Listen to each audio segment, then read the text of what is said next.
My name's Jimmy. What's up, you guys? Jimmy here, back at you with another review for The Walking Dead Season 6. And this is the third episode, titled Thank You. Which, this episode, I'd have to agree with people by saying this is the most intense episode this season so far. I mean, it tops the last two episodes, which I so highly praised on how intense they were and how much excitement that they gave me. So it kind of continues on that greatness path that it's looking like this season's getting. At least for me, that is. But this episode, it follows the small group that is trying to lead the walkers away from as far from Alexandria as possible. But this episode, the thing that makes it so intense, it shows that no matter who you are, you're not safe in the zombie apocalypse. Not even if you're a main character, which, like I said, you see that throughout this episode. And even at one point, you see some of the people from Alexandria not really wanting to follow Rick, which I kind of understand them because Rick is still sort of a stranger to them, and plus, they weren't in Rick or Michonne's position when all the shit happened. So, kind of can understand them there. But I understand Rick a hell of a lot more, because they need to learn to survive.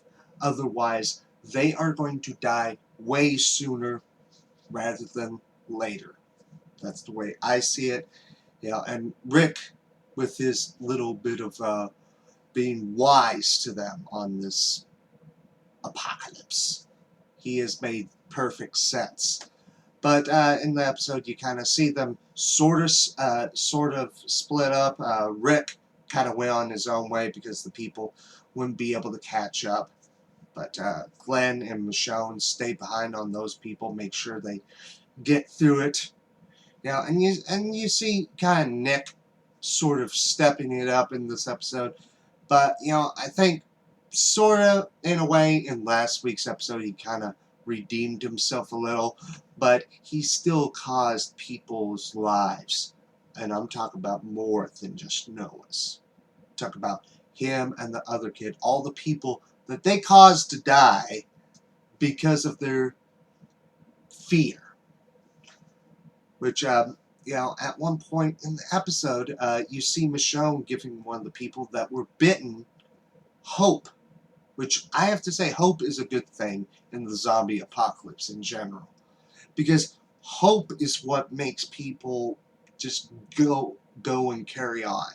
Without hope, it's almost like, what is the point? That's when people decide to commit suicide by eating a bullet. That's how I've seen it many times in stuff like this. Which, hope is a good thing to have. But, pretty much the gist of the episode. Episode pretty much ends with Rick looking like he's F-U-C-K-E-D.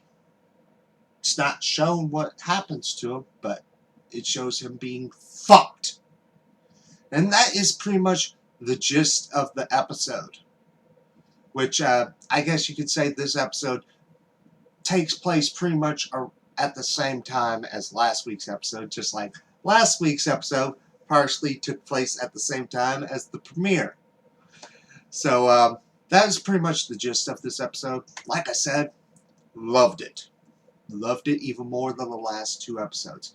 Which, the stuff with Rick, that's not something I would have really expected. Because it makes me wonder, how is he going to get out of that? I mean, I'm pretty sure we're not going to see that until, probably episode 5.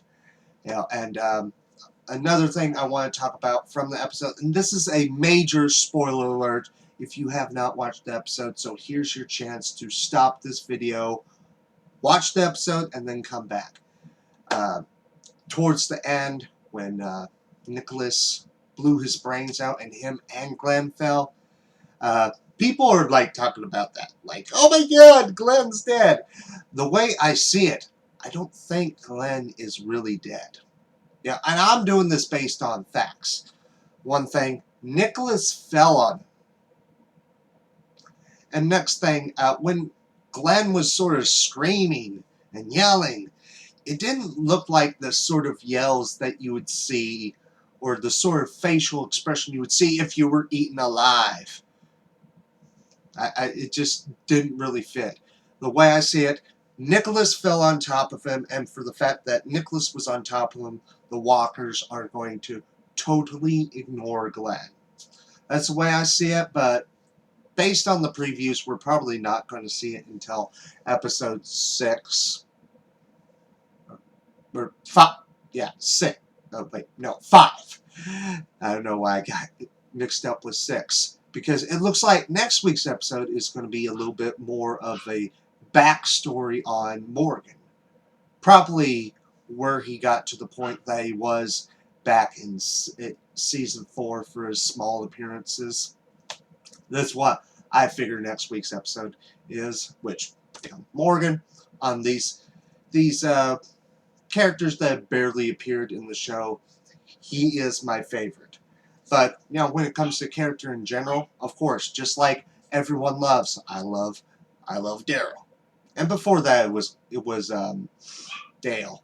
But that's pretty much my thoughts on the episode. Let me know yours down in the comment section below, as well as any prediction that you have for this season.